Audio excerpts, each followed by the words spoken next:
will leave at once. An alliance in Essex would be invaluable, but go with caution.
Aid me. Be my eyes.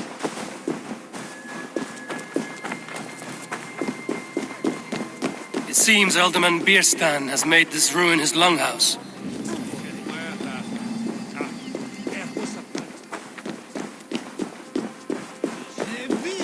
Why is my cup empty? Perhaps because you have drunk the barrel dry? Lord, Ah, a heroic-looking Dane in our midst. I'm looking for Bierstan, the alderman of this shire. Our lord is not at home, but his wife is receiving visitors upstairs, in her usual fashion. If you speak with her, pass on that we've run out of ale. Damn Bierstan. His household is as poorly run as his lands. Estrid is a good wife. Far better than he deserves. You would say that, Adrian. Your wife acts like a sow in a skirt. I swear to right as a worthy woman, you coxcomb. But she's an excellent cook. With a fine nose for truffles. If Bierstan does not return soon, wine will not be the only. If Bierstan does not return soon, wine will not be...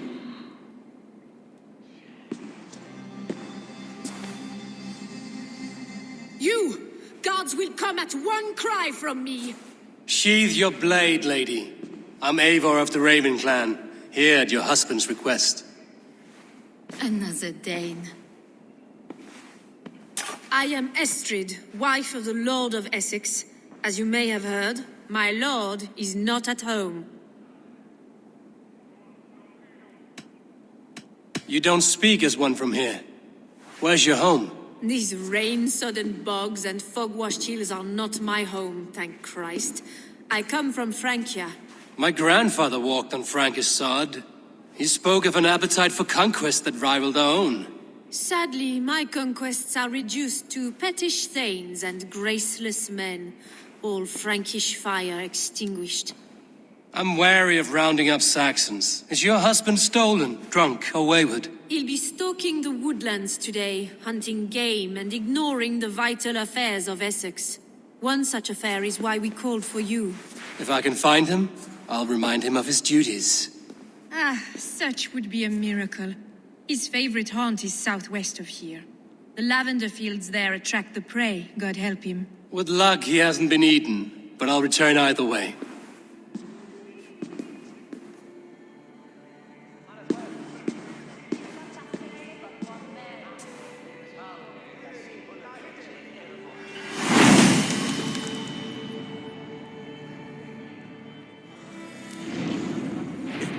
Patience is a godly virtue, Adred.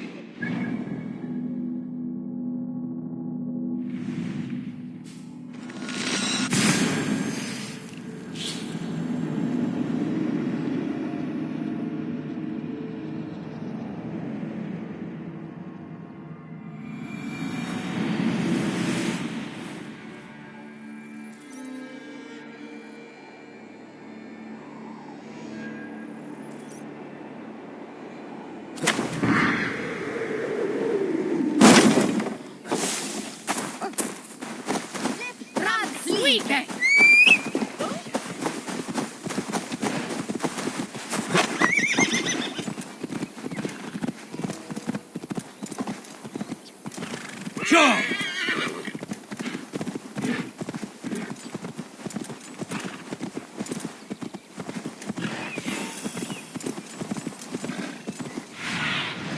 Show me.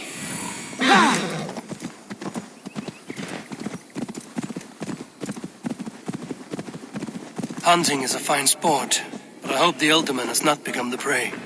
No good comes from a camp this bloody.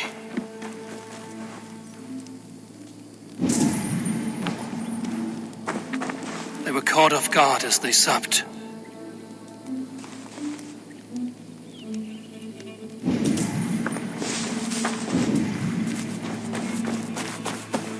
The remains of the hunting party. This one was savaged by a large animal.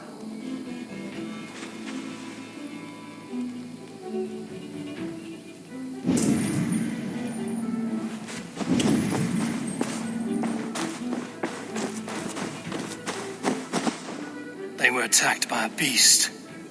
Something strong enough to kill a horse.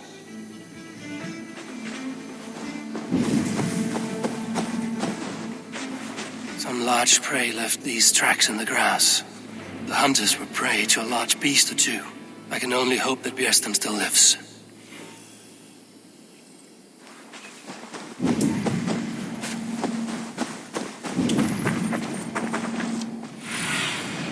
Sunim, guide me.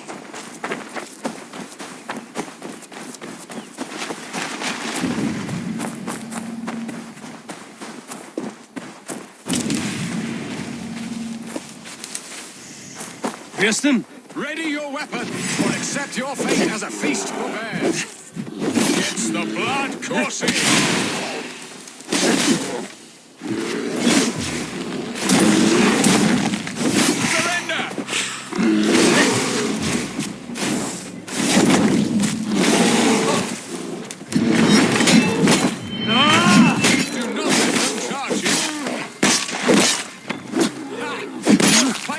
Death, worthy one!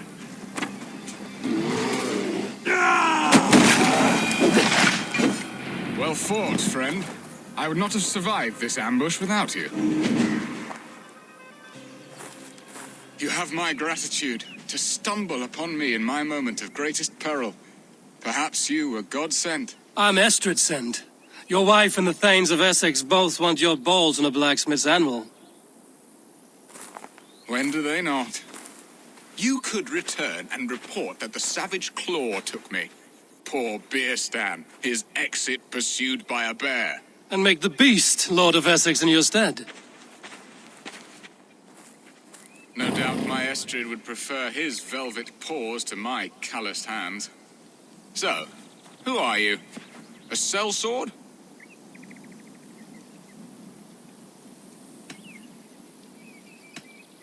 I am Eivor of the Raven clan. You hinted at an alliance for the loan of my unique talents. Blood, yes. Let us return to Colchester at once, and we'll speak more of the delicate matter on my mind. I'm glad you answered my summons. I did not expect such a skilled fighter. It's good I came when I did. You lost many men on this hunt. Good men, all. They will have the proper rights, and their families will be cared for. Your people sacrificed much for your sport. They did. There is no balm for my tortured heart. Why did you ask me here? Do you believe in true love, Eivor? I have loved. But have you truly? Has a longing burned in your breast, a sweet, lingering pain, paralyzing you with its sting? There's pain enough in battle. I do not seek it out in love. I long for it. The thrill of a fight softly won. My wife Estrid lacks fire. She is a fish out of water, cold and dead. She showed great passion when I met her, keeping your Thanes in check. Oh, they love her, it is true. Some with too much devotion. And I have not been a good and attentive husband. I have always been a plucked goose in matters of love.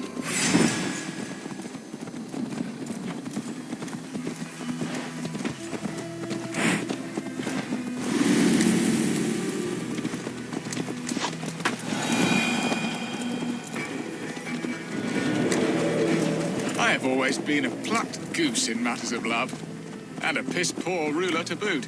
Strong must be the hand that steers the ship, Bearston. My hand would rather tug the catgut of a well-crafted bow.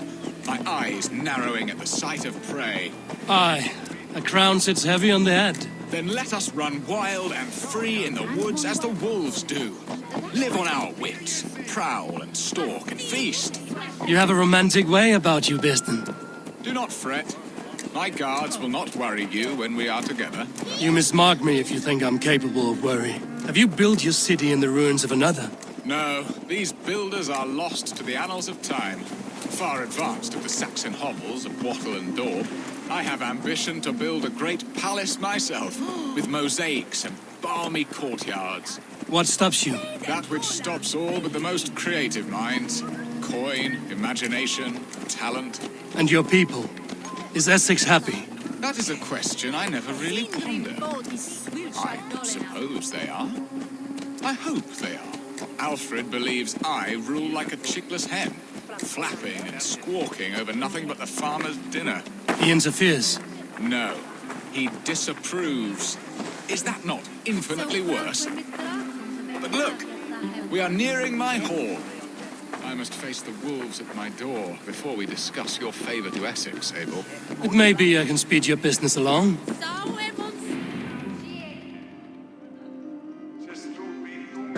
Ready to help me fend off the spears of their displeasure? Let them speak their woes. I'll advise you if I can. Who is this owl, Bearston, that twitters in your ear? An advisor, nothing more. Here to help Essex navigate her brewing storms. Now, my dear brethren, Adred, perhaps you will start us off. What troubles you? You're a disgrace, Bearstan. Couldn't get a sow pissed in an alehouse. Alfred's men are crawling all over Essex. King Alfred, yes. Though it is within his right, the constant presence of his men is certainly an issue.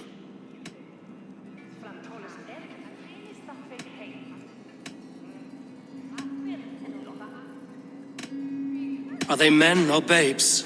If Alfred meddles in the affairs of Essex, send his men home in shrouds. Ah, we should challenge his right to rule. Was not Essex once a thriving kingdom of its own? We should fight, yes, fight! And you, Wyatt, what do you say? Your preparations for the Lammas festival. How can you think of spending so much coin when your people are starving?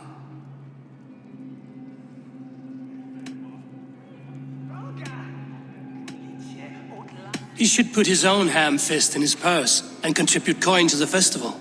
Yes, you worry about the cost of such a festival, one that thanks God for our great harvest.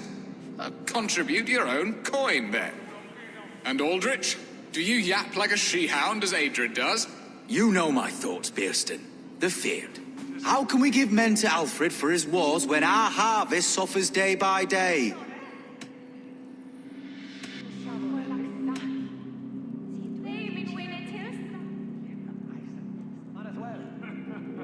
Do they not defend your land? You'll need all the men you can muster to fight the coming wars. The Danes are a great threat when provoked. Those we cannot ally with, we must fight or lose our lands. There. Have I not answered all your questions? You are a stain on this shire, Bearstan.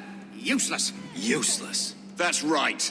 Yet still you haunt my hall. Be gone. I haven't time for your squabbling.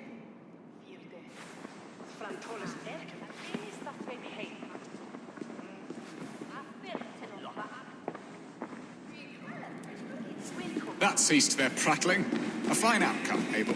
The very soul of balance. A firm hand is all you need, Bearston. Whether on your hunting bow or on your helm. All this talk of hunting makes me long for the woods. Your wife awaits, Bearston. Aren't you worried some other man will drench your sheets with his sweat? Ha! She does as she must. As do I. But you will discover... You have done the impossible, Dane. Returned my errant gander to his coop. My pettish love. Such a stormy countenance clouds the sun of my return. Your thanes drank the ale the abbot gifted us. All of it. Now that is a tragedy my heart will not easily overcome. If he looked at me with the same affection he shows for hunting deer, our marriage might have survived.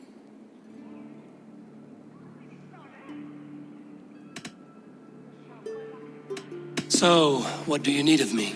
Our affairs are more of heart than of state, Eivor. What little passion there was between us faded into bickering long ago. We would have our freedom, Eivor. I from my wife, and my wife from Essex. I'm too sharp a weapon for so soft a task. Why not part and be done with it? Oh, were I a Dane, and divorce as simple as a slit throat. But it's not so easy as that. Explain yourselves, clear and plain, and I will do it. The poetry here is mind mud.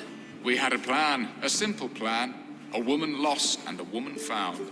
Some time ago, we paid a Dane to kidnap me and ferry me safely to Francia. As you can see, he did not deliver. He was certainly thorough in other regards. Some Norse can be quick to take coin and slow to earn it. If I give my word, it is not broken. Could we try the kidnap again? Much of the planning is done. It would only take a more trustworthy overseer. It should be a bold venture if we do. Loud and brash and seen by all. During our Llamas festival, merry peasants and guards with wandering eyes.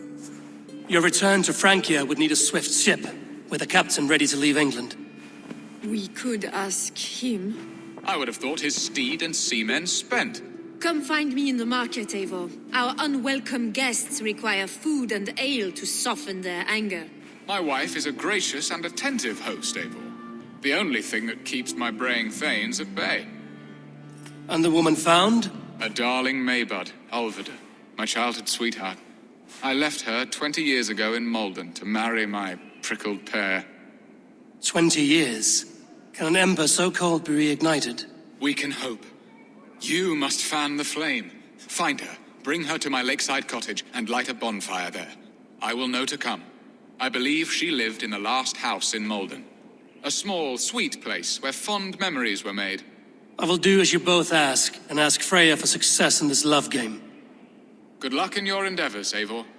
I pray you find my Alvida with a fair face and a yearning heart. Now, should I look for Alvida first, or meet with Estrid at the marketplace?